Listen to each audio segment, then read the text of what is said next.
Siempre Luis, muy buenas. ¿Qué tal? Buenos días. ¿Ahora sí se me oye? Ahora sí, se te oye Menos perfectamente. mal, menos mal. ¿Cómo estás? ¿Qué tal? Feliz año, por cierto. Feliz año, feliz año. Sí, sí, que no nos habíamos, todavía No, no todavía habíamos no. hablado.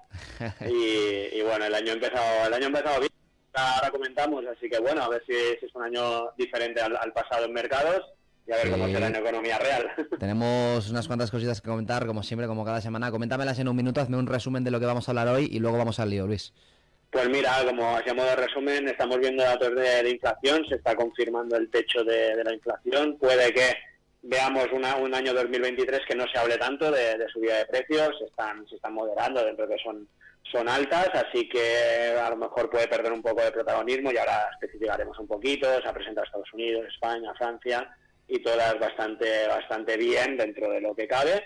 Y estamos teniendo las 2 primeras semanas de año muy buenas para las bolsas y explicaremos un poquito por qué y veremos un poquito de números que la verdad es que están siendo espectaculares en este inicio de 2023. Bueno, pues vamos a ello, vamos con todo en este 2023 que parece que va a ser un buen año o por lo menos un año mejor. No sé si definirlo como buen año, Luis, pero sí que por lo menos un año mejor en cuanto a inflación. Todo teniendo en cuenta también por el dato o un dato que ha sacado Estados Unidos, ¿no? Sí, sí, a ver, es muy importante porque al final seguimos mucho a lo que hace Estados Unidos, a lo que hace su Banco Central, la Reserva Federal Americana, que nos está marcando un poquito el camino. Estamos viendo cómo ellos empezaron a subir tipos fuertemente un poco antes que Europa y estamos viendo las consecuencias de esta subida de tipos. Por una parte, la inflación se está controlando. Insisto, dentro de lo que cabe, un dato interanual ayer del 6,5%, pero ya lecturas mensuales negativas. La inflación subyacente pues también ya bajando en Estados Unidos, 5,7 respecto al 6% del mes de noviembre. Por lo tanto, parece que está funcionando esa subida de tipos en ese sentido, a pesar que no estamos viendo una caída económica. Los bancos centrales hablan mucho de aterrizaje suave después de esta euforia económica que hemos tenido con tantos años por culpa suya, por cierto, con tantos años de dinero gratis que ha provocado una inflación muy bestia. Ahora pues están intentando enfriar la economía y hay la duda si este enfriamiento de economía será brusco, una recesión, una crisis económica, o bien será, como dicen ellos, un soft landing, un aterrizaje suave que al principio se descartaba y ahora pues se está empezando a ver que sí puede ser así. De hecho, esta semana Goldman Sachs dijo que Juan no vivirá crecimiento económico negativo, Ajá. cosa que veremos, porque las previsiones cambian mucho, pero sin duda es una buena noticia. Por una parte, que los precios están empezando a controlarse, Ujú. y por otra, que entonces ante estos control de precios, los bancos centrales van a tener que controlar un poquito estas subidas de tipos de interés tan bestias que están haciendo, y que este año los hipotecados notarán tanto, porque el año pasado, pues, o bien muchos hipotecados no se les hizo revisión todavía a precios a tipos de Euribor altos, por lo tanto no lo han notado, o han sido solo los últimos meses que han pasado un poquito desapercibido con las fiestas, con todo esto, y ahora sí que podemos ver un año entero de cuotas altas de hipoteca o medio año entero de cuotas altas de hipoteca, a ver cómo lo afrontan los hipotecados. Porque es verdad que Mm. aunque en 2023 esta inflación pues controlada pueda provocar que no suban los tipos, en Europa yo creo que bajar no bajarán. El Euribor se podría adelantar algo y después de otras subidas más bajar algo, pero no mucho. Pero ya para 2024 sí que seguramente veremos bajadas de tipos de interés, y en Estados Unidos yo creo que en 2023 ya veremos. No olvidemos que en Ujú. Estados Unidos el precio inmobiliario está cayendo muy fuertemente, que todavía no lo estamos viendo en Europa, ¿vale? ¿Por qué? Porque al final las familias no compran casa de Claro, 200.000 euros o 200.000 dólares en Estados Unidos, compran casas de 1.000 euros la hipoteca. claro, Si se te sube la hipoteca, las casas que compras tienen que ser más baratas por narices. claro. Y aquí todavía no se está notando, pero sí en países que han ido adelantados, como Estados Unidos, como Suecia, como Reino Unido, que sus bancos centrales se adelantaron al Banco Central Europeo, estamos viendo caída en precios inmobiliarios bastante bruscas, Bueno, con lo cual tampoco es negativo. ujú. El dato de Estados Unidos que siempre se adelanta, ¿no, Luis? Al dato de España. Un dato de España que sale hoy, que lo recogen los diferentes periódicos y que deja pues la inflación en diciembre al 5,7%. Correcto, un dato que en Europa salen datos preliminares poco antes de acabar el mes, no sé muy bien por qué, porque al final no ha acabado ni siquiera el mes, se Ya, unen datos preliminares y en este caso pues se han equivocado respecto sí, al dato que publicaron a finales de diciembre. La inflación normal ha subido menos, un 0,2 mensual y habían anunciado 0,3, un 5,7 interanual y habían anunciado 5,8. Son datos, yo me acuerdo que en un medio de comunicación dije que la inflación cerraría el 6%, lo dije a mitad del año pasado. Casi. Y me trataron de loco porque era imposible, estaba al 10 y pico, y aunque solo sea por lecturas interanuales tenía que pasar. Y fíjate, me quedé un poco corto, ha cerrado el 5,8, cosa que es bastante buena.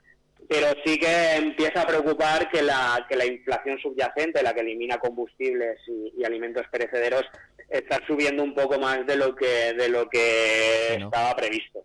Al final es verdad que la inflación normal es la que realmente nos afecta a todos, porque todos ponemos gasolina y compramos manzanas, por lo tanto nos afecta igual que la subyacente, pero es verdad que la subyacente, cara a mirar la salud de la economía o las previsiones de precios de la economía, sí que puede ser un poquito más preocupante, no porque nos afecte más o menos, que ya te digo, nos afecta la general, no la subyacente, nos afecta más la general, pero sí para ver cómo primero han sido los combustibles que han subido, primero ha sido la energía que ha subido, los alimentos que van también muy vinculados a gastos energéticos, pero ahora está subiendo todo. Si subiera la inflación subyacente a un ritmo igual o menor o mayor que la general, pues querría decir que las empresas están trasladando precios a los clientes, cosa que sería incluso positivo, pero ya que suba por encima, puede ser un efecto, se llama efectos de segunda ronda, que sí que pueden ser un poquito peligrosos cara a lo que hagan los bancos centrales. Es decir, si no se controla la subyacente, pues seguirán subiendo tipos,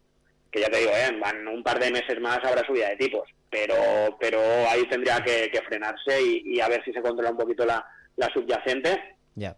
Que sería bueno que se frenara también. Claro, porque la inflación subyacente, ¿de qué depende? El hecho de que suba bajo.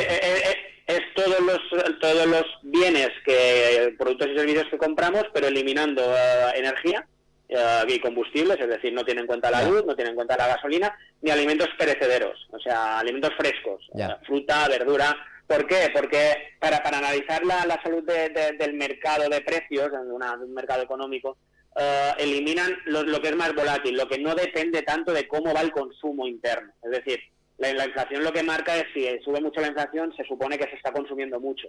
¿Por qué? Pues una zapatería vende muchos zapatos, pues sube el precio, claro. ¿Vale? Eso es lo que se intenta evitar, con un sobrecalentamiento de la economía. ¿Qué pasa?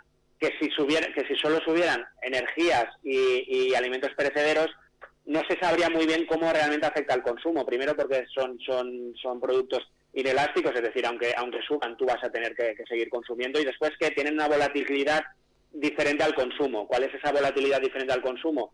Que en energías pues dependen de pocos productores, es decir, el petróleo te lo pueden subir porque corte la producción Kuwait, y tú no tienes nada que ver con el consumo interno de aquí, y alimentos perecederos porque tienen que ver con el clima también. Es decir, pues imagínate, una sequía pues provocará que haya menos trigo, por ponerte un ejemplo que estuvo de moda con el inicio de la invasión de Ucrania.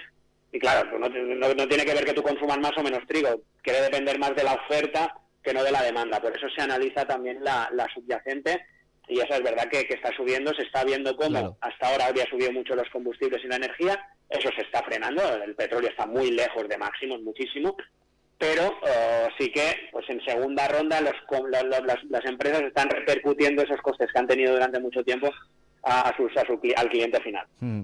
En todo esto, ¿cómo va a afectar o cómo puede hacer frenar un poco la inflación subyacente el tema de la bajada del IVA? ¿Cómo afecta? A ver, realmente eso, cara a la inflación, es malo. Porque, sí, cara al dato de inflación, no cómo afrontamos nosotros la inflación, pero cara al dato de inflación es malo. ¿Por qué? A ver. Porque si bajas precios vía impositiva, puedes provocar mayor consumo, por lo tanto que suban los precios, ¿vale? Una mayor demanda, claro, si te cuesta menos, pues puedes comprar más, por lo tanto el comercio podrá subir el precio e igualarlo a lo que había con el IVA más caro. Claro. Eso a efecto macro, a efectos puramente técnico. Es verdad que una bajada de IVA evidentemente es bueno para las familias, evidentemente es bueno para las empresas, por lo tanto es positivo, ha llegado muy tarde. Creo incluso ha llegado antes que otras bajadas de impuestos que se tenían que haber hecho, impuestos directos tipo IRPF, por ejemplo, que afecta a la renta disponible de las familias y que podría ser progresivo, las familias que peor lo pasan, porque al final compraba el mismo IVA Amancio Ortega que nosotros, o que una persona que no, bueno, el mismo no, porque consume más, pero sí que de un producto en concreto pues tiene la misma ventaja fiscal Amancio Ortega que una persona que le cuesta llegar a final de mes. Por lo tanto, a lo mejor es más importante bajar impuestos directos ahora, aunque toda bajada de impuestos es bienvenida en un sistema tributario como que tenemos, casi confiscatorio, es más que evidente, pero bueno, posiblemente se ha hecho tarde y de una forma no muy óptima, pero bueno, al menos algo hay después de mucho tiempo de subida real de impuestos, porque todo el año que hemos todo el año que hemos tenido de inflación alta es una subida de impuestos, ¿eh? Al final, claro. Cuando compramos unos zapatos que se ha subido un 10% del precio, nos pagamos un 10% más de IVA. Claro. Si además en tu trabajo te suben el salario un 3% para compensar una parte de la inflación, de una inflación del 10% que se llegó a poner, ganas lo mismo, superior, ya, tú ganas menos realmente, sí. Salario real ganas menos, eres un 7% más pobre, pero para Hacienda, como ganas un 3% más, saltas de tramo y pagas más porcentaje sobre tus ingresos. Para Hacienda eres más rico cuando realmente eres más pobre. Por lo tanto, estás pagando más impuestos. Así que una bajada impositiva, primero, creo que éticamente es buena por toda la subida de impuestos encubierta que nos han practicado, y por otra, porque al final las familias y las empresas, yo creo que este año pueden sufrir un poquito, igual que en mercados te decía que podía ser un año muy bueno. Para las empresas y las familias creo que no será tan bueno, y evidentemente es necesaria una mayor renta disponible de las familias y más beneficios de las empresas, y la forma más fácil de hacerlo es como una rebaja impositiva. Bueno, inflación subyacente también, datos del Instituto Nacional de Estadística recientemente del mes de diciembre, como cada mes. Todo esto, que no sé si en qué medida ha hecho que la bolsa pues haya empezado el año 2023 como un cohete. La verdad es que la bolsa va como un tiro, ¿no? Evidentemente los datos de inflación son muy importantes, ya como en Europa se adelantaron a 30 de diciembre, 29, 30 de diciembre, 2 de enero creo que Alemania los publicó, y Alemania, que es un país que nos preocupa mucho, todavía no creo que el lunes presenta los datos, el lunes o martes presenta datos ya cerrados, con mes cerrado, pero es un mercado que nos preocupa mucho porque tiene problemas de abastecimiento energético, y ahí le ha impactado más el precio del gas ruso. Pero también se está frenando, parece que un invierno menos duro climáticamente que estamos viviendo, pues no todo el cambio climático es malo, no dentro de lo malo que es, pero al ser un invierno menos duro, pues las reservas de gas están muy altas en toda Europa, también en Alemania, que nos preocupaba. Eso va por el tema de la guerra, y al final, fíjate, ¿no? Pues mira. Sí, y de momento pues están en reservas como en cualquier otro invierno, sí. Al 80 y pico % de reservas de gas, por lo tanto han abierto vías con barcos de gas licuado. Parece que no va a ser un invierno duro para Alemania como se tenía previsto, y estos datos de inflación parece que también se está notando, y para la bolsa se está notando también los últimos datos de inflación buenos, y tenemos bolsas, para que te hagas una idea, que en este año que llevamos, hoy es día 13, 9, 8, 7 sesiones de bolsa, pues hay bolsas que están en el 10%, por ejemplo, Japón, en Hong Kong, 9% sube el Eurostock, 8 y pico Italia, 8 y pico Alemania, Francia, España el 8 corto también, Estados Unidos un poquito más retrasado, también lo vimos el año pasado, pero subidas del Nasdaq, índice más penalizado, 4,75 en lo que llevamos de año. Porque hay varios factores aquí que veremos si se alarga en el tiempo, ¿eh? Puede ser un simple rebote técnico a corto plazo, porque los mercados en diciembre cerraron en lo que los analistas llamamos soportes técnicos, es decir, en niveles donde era probable un rebote, y prácticamente cerraron casi al céntimo casi todos los índices 2022 en esos niveles, y ahí están rebotando. Podría ser un simple rebote técnico, o podría ser que el mercado esté diciendo, ostras, en 2022, finales de 2021, hemos castigado a las bolsas. ¿Por qué? Porque veíamos subida de tipos, porque veíamos inflación, y que esto provocaría una recesión, y a lo mejor le hemos castigado demasiado. ¿Por qué? Porque las subidas de tipos se van a empezar a frenar porque se está frenando la inflación, porque la recesión que esperábamos parece que o no va a llegar o va a ser más suave de lo que esperábamos. Por lo tanto, las empresas en las que invertimos pues pueden tener mejores resultados de los que pensábamos. Evidentemente serán peores resultados que el año pasado o que el anterior, pero mejores de lo que nosotros habíamos anticipado y de ya lo que habíamos operado.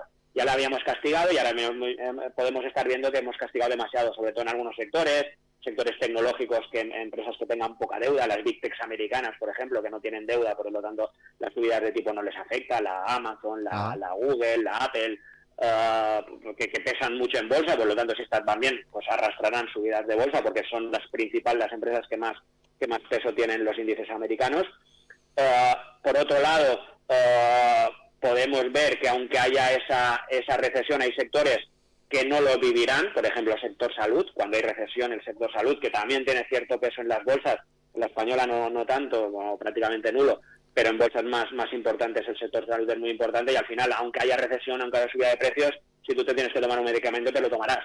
Por lo tanto, es un sector que le llamamos defensivo y que debería hacerlo bien en estas épocas. Ya ha sido muy castigado desde la COVID, aunque te parecerá mentira. En COVID, farmacéuticas han subido las que tenían éxito contra la COVID. El resto han estado castigadas porque no vendían nada. Claro, la gente se iba a las que te vendían. Claro, y es que la realidad fue así. Se suspendieron operaciones, se suspendieron tratamientos, se suspendieron investigaciones, porque todos los recursos fueron para la COVID. Y ahora, con la COVID, evidentemente no se ha acabado, y seguramente no se acabará nunca, pero pues los recursos ya están volviendo a ir a cáncer, a diabetes, sectores que tienen bastante peso en la bolsa y en la economía en general, que afortunadamente se destinan bastantes recursos y que pues podría ser un impacto positivo para las bolsas. Por lo tanto, es un poquito el castigo previo, ver que los datos macroeconómicos están siendo mejor de lo esperado, y pues la bolsa se lo está tomando así. La duda es esa, si es un rebote, se le llama rebote del gato muerto.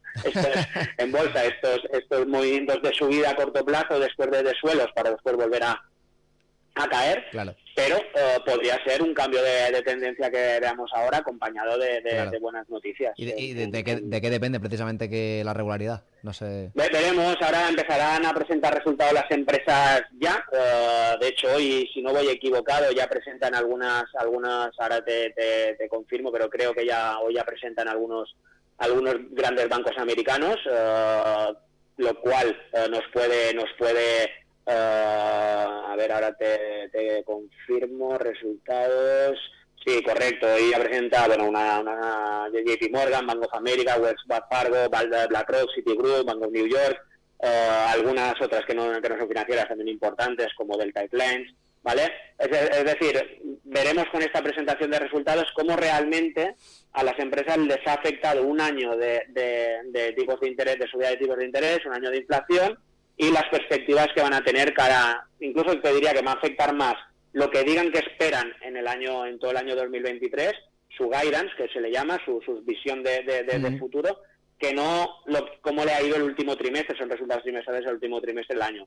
Aquí será la clave, si los datos empresariales son buenos, que empiezan hoy realmente de forma importante, pues marcará el futuro. Si vemos empresas que ganan más de lo previsto, no que venden más de lo previsto. Esto es importante porque se puede vender más y ganar menos por un incremento de costes. Estamos en una economía que los costes están siendo muy importantes por la inflación y por la subida de tipos. Pero si encontramos empresas que ganan más de lo previsto y que esperan y que su guía para el año que viene sea de mejora de perspectivas, pues podemos aquí puede ser ya el impulso cara a ver subidas en 2023 en bolsas y también en renta fija. Oye, ya la última, me imagino que esto de la bolsa pasa cada mes, ¿no? O sea, cada año, cada mes de enero. Imagino que el repunte de la bolsa siempre suele ser así. No sé si por la Navidad o no. No, al final es verdad que se habla mucho de rally de Navidad en diciembre, cuando realmente diciembre es de los peores meses de bolsa. Sí, esto lo comentaste la semana pasada, sí. Sí, es verdad, enero, febrero suelen ser meses positivos porque al final, las bolsas suelen subir de modo global, es lógico, al final es el valor de las empresas, la bolsa te está midiendo el valor de la empresa día a día. Al final, a largo plazo, pues hay muchos más meses de subidas, porque las empresas incrementan de valor, eso es lógico. Si invertimos en las 200 mejores empresas del mundo, sabemos que van a incrementar de valor en los próximos años, por lo tanto, normalmente mes a mes siempre vemos más meses positivos que negativos, y es verdad que enero y febrero históricamente son meses buenos, porque tal vez más que por el impulso de principio de año, porque suele, después de meses de caídas, y como diciembre suele ser un mes no tan bueno, pues normalmente vemos menos meses buenos los siguientes. Yo es verdad que estadísticamente enero, febrero son buenos meses para las bolsas, pero al final quien tenga que invertir, que no espere, porque pues no invierto en diciembre porque no suele ser muy bueno. No, y justo ese mes te pierdes un 10% de subida, podría pasar. Claro. Por lo tanto, la inversión en bolsa tiene que ser a largo plazo y dejarte estacionalidades. También se dice mucho que en agosto siempre baja, no es verdad. Es verdad que no es un mes de los mejores, claro, agosto, pero tampoco el menos bueno. Porque y hay agostos espectaculares. Bueno, hay menos volumen, eso es verdad, sí. porque hay menos operaciones, porque hay muchas vacaciones a nivel mundial. Agosto es un mes de vacaciones, ya no solo en España, a nivel mundial, que son vacacionales, y hay menos volumen. Por lo tanto, con menos volumen puedes mover más el mercado. Al final, pues el mercado se mueve porque tú compras a precios más altos a gente que te lo vende. Si tú compras, tienes mucho dinero para comprar, y como hay menos gente que te vende a precios más altos, vas subiendo más rápido de precio. No sé si me explico bien, pero bueno, con menos volumen se mueven más los precios, para bien o para mal. Los meses de agosto suelen ser raros, suelen ser de movimientos un poquito extraños, a veces para mal, a veces para bien. Por lo tanto, un inversor en bolsa que tiene que ser una visión a largo plazo no tiene que dejarse llevar por rallies de Navidad que no funcionan, por agostos que van mal, que tampoco funciona, ni por eneros, febreros que vayan muy bien, porque hay eneros, febreros pésimos. Por lo tanto, visión a largo plazo, crecimiento de las empresas, de los fondos de inversión en los que inviertes, de calidad, muy diversificado y a largo plazo da resultados espectaculares. Bueno, pues nos quedamos con estas cositas, con estos datos, buenos datos de inflación de momento, buenos datos también a nivel de la bolsa, veremos, tendremos que comentarlo la semana que viene a ver si realmente se mantienen, ¿no? A ver si parece que se mantiene esa regularidad, ¿no? Durante todo el año, a ver hasta dónde llega. Y bueno, de momento, pues a nivel económico, que el 2023 no empieza con muy malas noticias, por lo menos, ¿no? No, la verdad es que no soy muy optimista a nivel económico de calle, si a mercados. Pues yo creo que veremos un buen año de mercados y malo en economía, lo contrario que el año pasado, que fue un muy buen año económico realmente, y un mal año en bolsas. Pasa mucho eso, suele pasar de hecho. Pero ojalá me equivoque y estos datos de inflación mejores de lo esperado, con ya los análisis de casas de análisis que están previendo recesiones más limitadas o ni siquiera recesión, como te comentaba el último informe de Goldman Sachs. Por lo tanto, ojalá sea así, sea un buen año a nivel económico, a nivel de mercados, de bolsa y de renta fija.